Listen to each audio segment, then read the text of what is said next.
Di sini saya akan menjelaskan definisi pembelajaran berdiferensiasi dan juga ciri-ciri pembelajaran berdiferensiasi. Apa sih pembelajaran berdiferensiasi itu? Apa saja ciri-cirinya? Nah, yang pertama kita akan membahas tentang definisi pembelajaran berdiferensiasi. Pembelajaran berdiferensiasi adalah serangkaian keputusan masuk akal yang dibuat oleh guru yang berorientasi pada kebutuhan peserta didik. Menurut Tomlinson tahun 2001, pembelajaran berdiferensiasi adalah usaha untuk menyesuaikan proses pembelajaran di kelas untuk memenuhi kebutuhan belajar peserta didik sebagai individu. Atau bisa juga dikatakan bahwa pembelajaran berdiferensiasi adalah pembelajaran yang memberi keleluasaan dan mampu mengakomodir kebutuhan peserta didik untuk meningkatkan potensi dirinya sesuai dengan persiapan belajar, minat, dan profil belajar peserta didik yang berbeda-beda. Nah, yang kedua, apa sih ciri-ciri pembelajaran berdiferensiasi itu? Ciri-cirinya yaitu yang pertama, berfokus pada kompetensi pembelajaran. Yang kedua, evaluasi kesiapan dan perkembangan belajar peserta didik diakomodir ke dalam kurikulum. Yang ketiga, pengelompokan peserta didik dilakukan secara fleksibel. Dan yang keempat, peserta didik menjadi pembelajar yang aktif. Berikutnya, komponen pembelajaran berdiferensiasi. Ada 4 komponen dalam pembelajaran berdiferensiasi. Yang pertama, diferensiasi konten. Yang kedua, diferensiasi proses. Yang ketiga, diferensiasi produk. Dan yang keempat, berdiferensiasi lingkungan belajar. Diferensiasi konten. Diferensiasi konten ini meliputi apa yang dipelajari siswa. Konten dapat dibedakan dengan melihat kesiapan, minat, atau profil belajar murid. Sehingga kita sebagai guru dapat menggunakan diferensi konten ini dengan menggunakan kesiapan siswa. Apabila siswa tidak dapat memahami materi abstrak, maka sebagai guru harus membawa benda-benda yang konkret. Namun apabila murid masih butuh bimbingan guru, berarti kita harus memberi konten-konten yang mudah dipahami oleh siswa. Berikut ini contoh diferensi konten.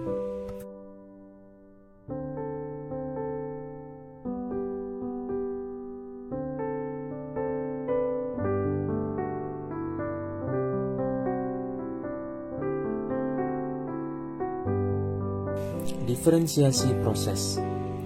Proses diartikan bagaimana siswa mengolah ide dan informasi, bagaimana siswa berinteraksi dengan materi, dan bagaimana interaksi tersebut menjadi bagian yang menentukan pilihan belajar siswa. Karena banyaknya perbedaan gaya dan pilihan belajar yang ditujukan siswa, maka kelas harus dimodifikasi sedemikian rupa agar kebutuhan belajar yang berbeda-beda dapat diakomodir dengan baik. Adapun contoh diferensi proses adalah berikut ini.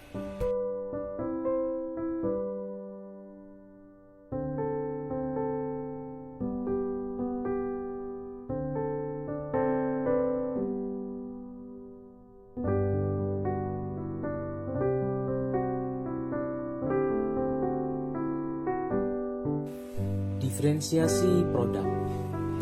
Diferensi produk ini bagaimana siswa menunjukkan apa yang telah dipelajari. Produk pembelajaran memungkinkan guru menilai materi yang telah dikuasai siswa dan memberikan materi berikutnya. Adapun contoh diferensi produk adalah berikut ini.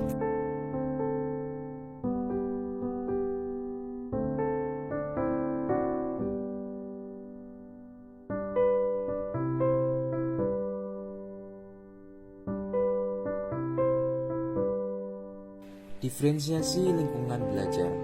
Lingkungan belajar ini mempertanyakan bagaimana cara siswa bekerja dan merasa dalam pembelajaran. Diferensi dalam lingkungan belajar dapat diartikan juga dengan iklim kelas, termasuk dalamnya ada operasi dan ada ruang kelas, aturan kelas, pencahayaan, prosedur, dan semua proses mengerti suasana kelas. Adapun contoh diferensiasi lingkungan belajar adalah berikut ini.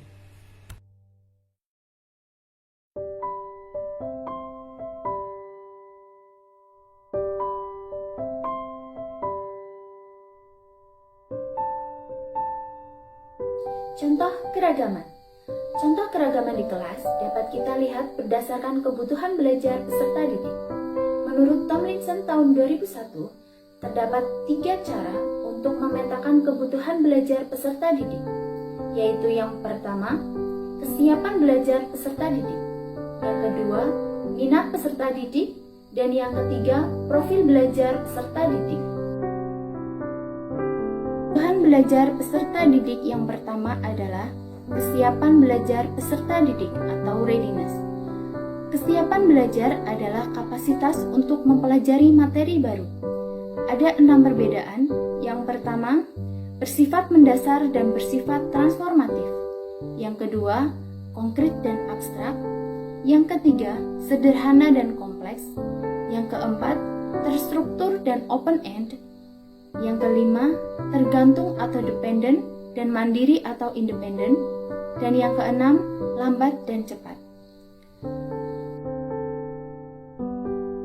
Kebutuhan peserta didik yang kedua yaitu minat peserta didik.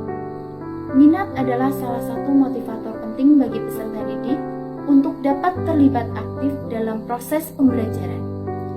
Ada peserta didik yang minatnya sangat besar dalam bidang seni, matematika, sains, drama, memasak, dan lain sebagainya. Kemudian kebutuhan belajar peserta didik yang ketiga yaitu profil belajar peserta didik. Profil belajar peserta didik terkait dengan banyak faktor seperti bahasa, budaya, kesehatan, keadaan keluarga, dan kekhususan lainnya. Selain itu juga akan berhubungan dengan gaya belajar peserta didik. Selanjutnya, keberagaman yang ada di sekolah, khususnya dalam sebuah kelas. Keberagaman dalam sebuah kelas contohnya yaitu keberagaman kemampuan dalam bidang studi. Sebagai contoh, Raka adalah seorang siswa kelas 4 SD. Jika ada tugas bahasa Indonesia untuk membuat karangan, maka ia dengan semangat mengerjakannya. Ia mengikuti kegiatan ekstrakurikuler musik di sekolahnya. Jika ada temannya yang kesulitan, ia sering membantu dan juga sering menjadi ketua kelompok jika ada tugas kelompok. Hanya saja, Raka tidak suka dengan pelajaran berhitung. Tak heran jika pelajaran matematika memiliki nilai yang kurang bagus. Sementara Lina adalah teman sekelas Raka. Ia senang dengan pelajaran matematika dan sering sekali memenangkan lomba olimpiade matematika. Setiap olimpiade matematika, ia mengikutinya, hampir tak pernah absen. Dengan demikian, keberagaman yang ada di dalam kelas, salah satu contohnya yaitu keberagaman kemampuan dalam bidang studi, sehingga dalam sebuah kelas banyak keberagaman yang memungkinkan terjadi. Tidak hanya keberagaman dalam kemampuan bidang studi, keberagaman agama, keberagaman kegemaran, dan keberagaman yang lain. Di sini saya akan menyampaikan mengenai teori yang melatar belakangi perlunya pembelajaran berdiferensiasi. Yang pertama itu ada teori sistem ekologi. Teori sistem ekologi merupakan sebuah teori yang menekankan pada pengaruh lingkungan dalam perkembangan setiap individu, di mana perkembangan peserta didik merupakan hasil interaksi antara alam sekitar dengan peserta didik itu sendiri. Dan yang kedua, teori multiple intelligence atau kecerdasan majemuk. Teori multiple intelligence adalah konsep penilaian kecerdasan seseorang dengan melihat pada beberapa tolak ukur kemampuan berdasarkan penelitian yang dikembangkan oleh ahli psikologi Howard Gardner. Teori yang selanjutnya adalah teori Zone of Proximal Development atau CPD. CPD adalah zona antara tingkat perkembangan aktual dan tingkat perkembangan potensial. Pada teori ini, terdapat 2 level untuk ukuran kemampuan dan potensi peserta didik, yaitu tingkat perkembangan aktual dan tingkat perkembangan potensial. tingkat perkembangan aktual tampak dari kemampuan anak dalam menyelesaikan tugas-tugas atau memecahkan sebuah masalah secara mandiri. Sedangkan tingkat perkembangan potensial tampak dari kemampuan anak dalam menyelesaikan tugas atau memecahkan masalah dengan bantuan orang dewasa. Perbedaan antara kedua tingkat kemampuan tersebut termasuk dalam CPD. Setiap peserta didik memiliki CPD yang berbeda-beda.